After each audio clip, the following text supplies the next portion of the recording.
یہ وہ بدقسمت گھر ہے ٹیچر سفورہ جو کہ آج صبح اسکول جا رہی تھیں اور ایک نامعلوم شخص نے جو ہے وہ ان پر بہت قریب سے انتہائی قریب سے گولی چلا کر ان کی جان لے لی۔ اس وقت جو معلومات سامنے اب تک آ چکی ہیں، پولیس اس کیس کی انویسٹیگیشن کر رہی ہے۔ جو پولیس ذرائع سے ہماری اعلیٰ افسران سے ابھی تک بات ہوئی ہے، ان کا یہ کہنا ہے کہ انہیں ایک لیڈ مل چکی ہے اور وہ بہت قریب ہے۔ ہو سکتا ہے کہ آج رات تک وہ ملزم کو ہر صورت جو ہے وہ گرفتار کر لیں گے، ایسا کہنا ہے پولیس کا۔ اس وقت جو صورتحال ہے، سفورہ تقریباً ان کی شادی فیصل آباد ہوئی تھی اور گزشتہ 1 سے 1.5 سال سے تقریباً وہ یہیں پہ رہ رہی تھیں۔ ان کی ایک 5 سال کی چھوٹی بیٹی ہے، وہ بھی یہیں پہ، اس کی بھی سکولنگ یہیں پہ ہو رہی تھی اور وہ اپنی ماں کے ساتھ یہیں پہ رہتی تھی اور فیصل آباد سے وہ یہاں آ کر رہ رہی تھیں۔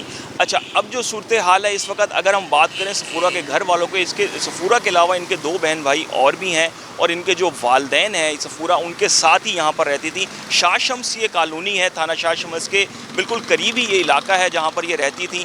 اور جو ان کے والد ہیں اس وقت یہ بتایا جا رہا ہے کہ وہ کام کے سلسلے میں کوئٹہ گئے ہوئے تھے، ابھی تک جنازے کا اعلان نہیں کیا گیا۔ ان کے والد کی جو واپسی ہے اس کا انتظار یہاں پر کیا جا رہا ہے کہ جب وہ واپس آئیں گے تو جنازے کا بھی اعلان باقاعدہ طور پہ کیا جائے گا، لیکن اب تک کی معلومات جو ہیں وہ نامعلوم افراد، نامعلوم شخص ہی اس کو قرار دیا جا رہا ہے۔ جو ہماری یہاں پہ اہل علاقہ سے بھی بات ہوئی ہے، جو ان کے چچا زاد بھائی ہیں ان سے بھی بات ہوئی ہے، تو وہ شخص جو ہے وہ پہچان میں نہیں آ رہا اور وہ فائر کرنے کے بعد فوری طور پہ موبائل فون بھی اٹھا کر وہاں سے بھاگ گیا تھا سفورہ کا۔ تو یہ تمام تر صورتحال ہے، پولیس جو ہے وہ انویسٹیگیشن کر رہی ہے۔ اہل علاقہ کی ایک جو تعداد ہے وہ یہاں پر آ رہی ہے، آنا جانا لگا ہوا ہے۔